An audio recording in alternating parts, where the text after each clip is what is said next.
నమస్తే BCN news కి స్వాగతం। నా పేరు నీలిమ। ముందుగా ముఖ్యాంశాలు। విశాఖ జిల్లాలో పోలింగ్ సామాగ్రి పంపిణీ ప్రక్రియ పూర్తి। ఆయా కేంద్రాలకు చేరుకోనున్న ఎన్నికల సిబ్బంది।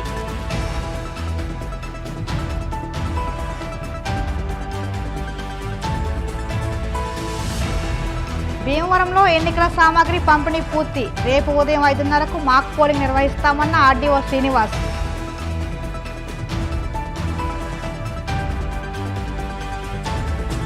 ఎన్నికలను శాంతియుతంగా నిర్వహించేందుకు సహకరించండి। అలజడి సృష్టించాలని చూస్తే కఠిన చర్యలు తప్పవంటూ కడప ఎస్పీ కౌశల్ హెచ్చరిక।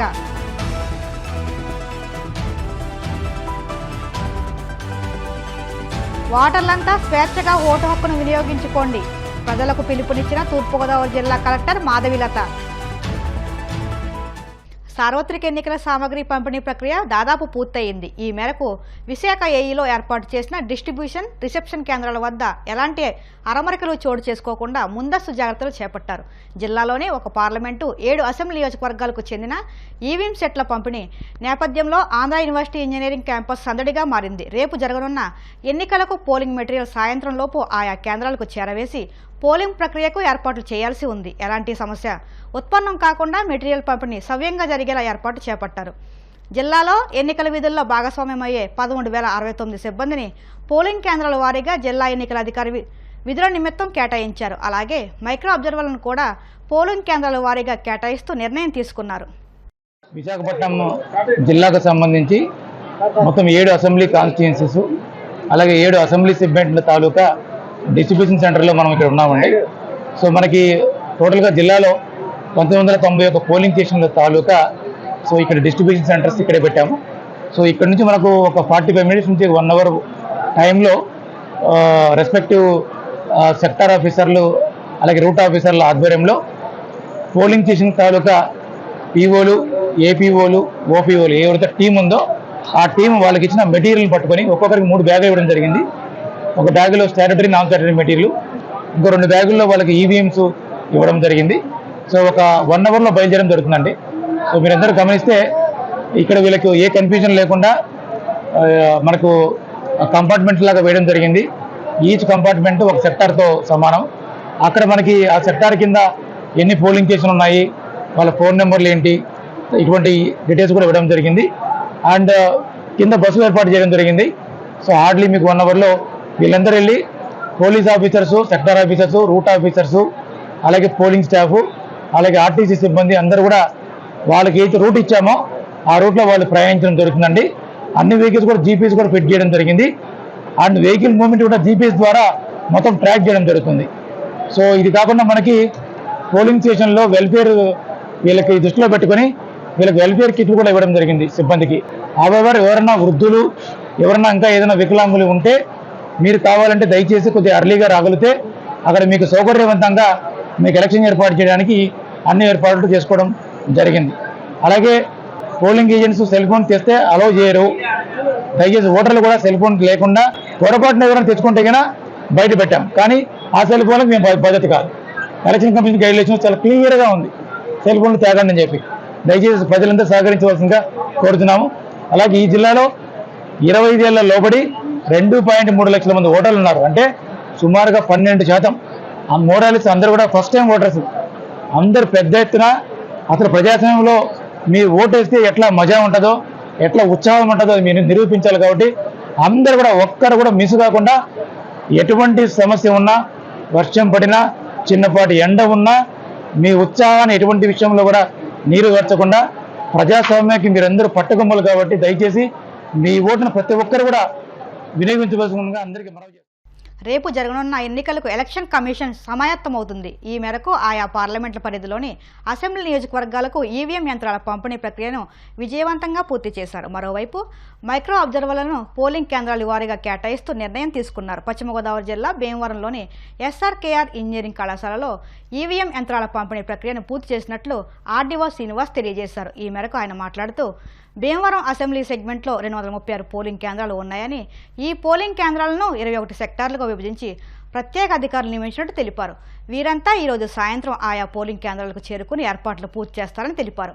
అలాగే రేపు 5:30కే మాక్ పోలింగ్ నిర్వహించినట్టు తెలిపారు। ఈ మేరకు పటిష్ట పోలీస్ భద్రతను ఏర్పాటు చేశామని, వేసవిని దృష్టిలో పెట్టుకుని పోలింగ్ కేంద్రాల్లో తాగునీటి సదుపాయం, టెంట్లు వేయించినట్లు తెలిపారు. ఉదయం 7 గంటల నుంచి సాయంత్రం 6 గంటలలోపు ప్రతి ఒక్కరూ తమ ఓటు హక్కును వినియోగించుకోవాలని ఆయన సూచించారు. కాన్స్టిట్యుయెన్సీ సంబంధించి మన యొక్క డిస్ట్రిబ్యూషన్ సెంటర్ అండ్ రిసెప్షన్ సెంటర్ని ఎస్ఆర్కేఆర్ ఇంజనీరింగ్ కాలేజీలో ఏర్పాటు చేయడం జరిగింది. మన భీమవరం అసెంబ్లీ కాన్స్టిట్యుయెన్సీ మన పశ్చిమ గోదావరి జిల్లాలోనే ఎక్కువ మంది ఓటర్లు కలిగి ఉన్న కాన్స్టిట్యుయెన్సీ. దాదాపు 2,50,000 పైన ఓటర్స్ ఉన్న కాన్స్టిట్యుయెన్సీ. అందులోనూ చూస్తే మనకు దాదాపు ఉమెన్ ఓటర్స్ ఎక్కువగా ఉన్నారు మెన్ ఓటర్స్తో పోలిస్తే. ఇందులో కూడా మన భీమవరం అసెంబ్లీ కాన్స్టిట్యుయెన్సీలో 2 మండలాలే ఉన్నప్పటికీ 236 పోలింగ్ స్టేషన్లు ఉన్నాయి మనకు. అందులో ఎక్కువగా భీమవరం అర్బన్లోనే దాదాపు 109 పోలింగ్ స్టేషన్లు ఉన్నాయి. ఈ 236 పోలింగ్ స్టేషన్లు కూడా ఒక 21 సెక్టార్లుగా విభజించడం జరిగింది జియోగ్రఫికల్గా.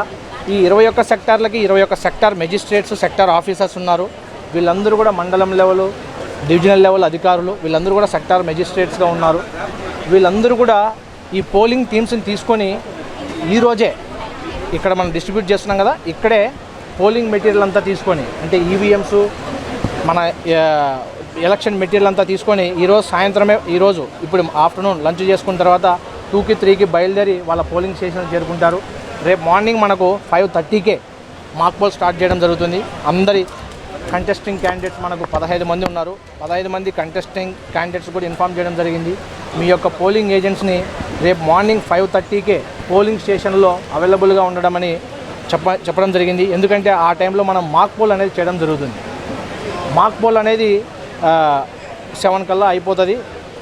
మనకు 7 నుంచి ఇంకా మెయిన్ యాక్చువల్ పోల్ స్టార్ట్ అవుతుంది. మనకిచ్చిన timings election commission of India 7 to 6, 6కి మనం క్లోజ్ చేస్తాం. 6 వరకు అక్కడ ఎవరు ఓటర్ ఉన్నా కూడా వాళ్ళకు టోకన్స్ ఇచ్చి ఆ తర్వాత ఎంత టైం అయినా కూడా వాళ్ళందరినీ కూడా ఓటింగ్ చేయడానికి అలో చేస్తాం. 6 తర్వాత వచ్చి వాళ్ళకు టోకన్ లేదు అంటే వాళ్ళకు ఓటింగ్ చేయడానికి అలో ఉండదు. కాబట్టి దయచేసి అందరూ కూడా మార్నింగ్ 7 నుంచి ఈవినింగ్ 6 మధ్య ఓటింగ్ కేంద్రాలకు వచ్చి అక్కడ ఉన్నటువంటి ఓటుని వినియోగించుకోవాల్సిందిగా కోరుచున్నాం. ఈ యొక్క మైక్రో అబ్జర్వర్లను పెట్టడం జరిగింది. అలాగే సీసీటీవీ కెమెరాలతో వెబ్కాస్ట్ చేయడం కూడా జరుగుతుంది. ఎటువంటి సంఘటనలు జరగకుండా కూడా మేము జాగ్రత్తలు తీసుకుంటున్నాం. దాదాపు పోలింగ్ పార్టీసే 1500 మంది ఉన్నారు. ఒక పోలింగ్ స్టేషన్కి దాదాపు ఒక ప్రిసైడింగ్ ఆఫీసరు, 5 మంది పోలింగ్ ఆఫీసర్లు ఉన్నారు, ప్లస్ ఒక మైక్రో అబ్జర్వర్ ఉన్నారు. వీళ్ళే తీసుకుంటే దాదాపు 1500 మంది, 1600 మంది ఉన్నారు. ఇంకా పోలీసులు ఇంకా అడిషనల్గా ఉంటారు. సెంట్రల్ ఆర్మ్డ్ పోలీస్ సపరేట్గా ఉంటారు. ఇట్లా తీసుకుంటే దాదాపు 2000 మంది, దాదాపు 2500 మంది దాకా సిబ్బందిని యాక్చువల్గా మెయిన్గా యాక్టివ్గా ఉండడం జరిగిందండి. ఇంకా ప్యాసివ్గా తిరుగుతూనే ఉంటారు. ఇన్నన్నారు. సార్వత్రిక ఎన్నికల పోలింగ్ ప్రశాంతయుత వాతావరణం నిర్వహించేందుకు అన్ని చర్యలు చేపట్టినట్టు కడప ఎస్పీ సిద్ధార్థ కౌశల్ తెలిపారు. కడప కలెక్టరేట్లో ఏర్పాటు చేసిన మీడియా సమావేశంలో ఆయన మాట్లాడారు. పోలింగ్ రోజు ఎవరైనా సమస్యలు సృష్టిస్తే కఠిన చర్యలు తీసుకోవాల్సి వస్తుందని తీవ్రంగా హెచ్చరించారు. పోలింగ్ ముగిసిన తర్వాత 20 రోజుల పాటు ఆందోళన సృష్టించిన వారి భరతం పట్టే పనిలోనే ఉంటానని అన్నారు. అన్ని సెన్సిటివ్ పోలింగ్ కేంద్రాల్లో గట్టి భద్రత ఉంటుందన్నారు. సైలెన్స్ పీరియడ్ను పటిష్టంగా అమలు చేసేందుకు పోలీసు యంత్రాంగం సిద్ధంగా ఉందన్నారు. గతంలో కన్నా ఈ ఏడు ఎక్కువ బలగాలు వినియోగిస్తున్నామని అన్నారు. ఎన్నికల ప్రక్రియలో మనం దాదాపుగా చివరి స్థాయికి వచ్చాము. లాస్ట్ ఇప్పుడు 48 అవర్స్ సైలెన్స్ పీరియడ్ ఎన్ఫోర్స్మెంట్ రేపు సాయంత్రం నుంచి మొదలవుతుంది. దానికి పోలీస్ యంత్రాంగం మరియు జిల్లా పాలన పూర్తి స్థాయిలో సిద్ధమున్నారని తెలియజేస్తున్నాను. అడిక్వేట్గా ఫుల్ ప్రూఫ్ బందోబస్త్ ప్లానింగ్ జరిగింది. ఈ సంవత్సరం గత ఎన్నికలతో పోల్చుకుంటే మనకు ఎక్కువ ఫోర్సెస్ వచ్చినాయి. బందోబస్త్ ఇంకా కొంచెం లాస్ట్ టైం నుంచి పోల్చుకుంటే గట్టిగా ఉందని నేను తెలియజేస్తున్నాను. అదేవిధంగా ఈ రూట్ మొబైల్స్ పైన 112 జిల్లా వ్యాప్తంగా కూడా 112 లెవెల్ 2 క్విక్ రియాక్షన్ టీమ్స్ మనం ఏర్పాటు చేశాము. ఈ టీమ్స్ అన్నిట్లో కూడా సబ్ ఇన్స్పెక్టర్ కానీ, ఇన్స్పెక్టర్ కానీ, డిఎస్పీ కానీ, అదేవిధంగా ఈసారి నూతనమైన ఒక పద్ధతితో పారామిలిటరీ ఆఫీసర్స్ని కూడా, వారి యొక్క సబ్ ఇన్స్పెక్టర్స్ని కూడా మనం క్యూఆర్టీకి భాగంగా తీసుకుని సుమారుగా 120 క్యూఆర్టీస్ రూట్స్ మీద ఏర్పాటు చేశాము. సో టుమారో ఇట్ సెల్ఫ్ ఈ సైలెన్స్ పీరియడ్ ఏదైతే ఉంటుంది రేపు సాయంత్రం నుంచి క్యూఆర్టీస్ అన్నీ కూడా యాక్టివేట్ అయిపోతాయి. Tomorrow evening onwards all the QRTs will be activated in the district. ఇప్పటి నుండి కూడా ఏరియా డామినేషన్ అనే ఉద్దేశంతో ఆ క్యూఆర్టీ మూవ్మెంట్ స్టార్ట్ అయిపోతుంది. That if anybody disturbs the pole process on the 13th, అప్పటి నుంచి నెక్స్ట్ 20 days అదే నా పని ఉంటుంది. I will make sure that కనీసం that example will be set so strongly that ఇంకోసారి ఎక్కడ కూడా అదే జరిగే ప్రసక్తి ఉంది. So as I said, please don't test మన resolve. please don't underestimate that police is not serious about this. Every single policeman, ప్రతి ఆఫీసర్కి కూడా నేను ఫ్రీ హ్యాండ్ ఇచ్చాము. ఏదైనా కూడా ఇట్లా జరిగితే దాంతో పూర్తి స్థాయిలో గట్టిగా దానికి అవసరంని తగ్గట్టుగా డీల్ చేయండి అని ఫ్రీ హ్యాండ్ ఇవ్వడం జరిగింది. And that is the kind of policing that is going to happen now for the next 3 days, because we are very very serious about this. And at పరిస్థితిలో కూడా ఏ మాత్రం డిస్టర్బెన్స్ మనం ఒప్పుకోము. Let me be very clear about this. ఇప్పుడు కాసేపు ప్రకటనలు.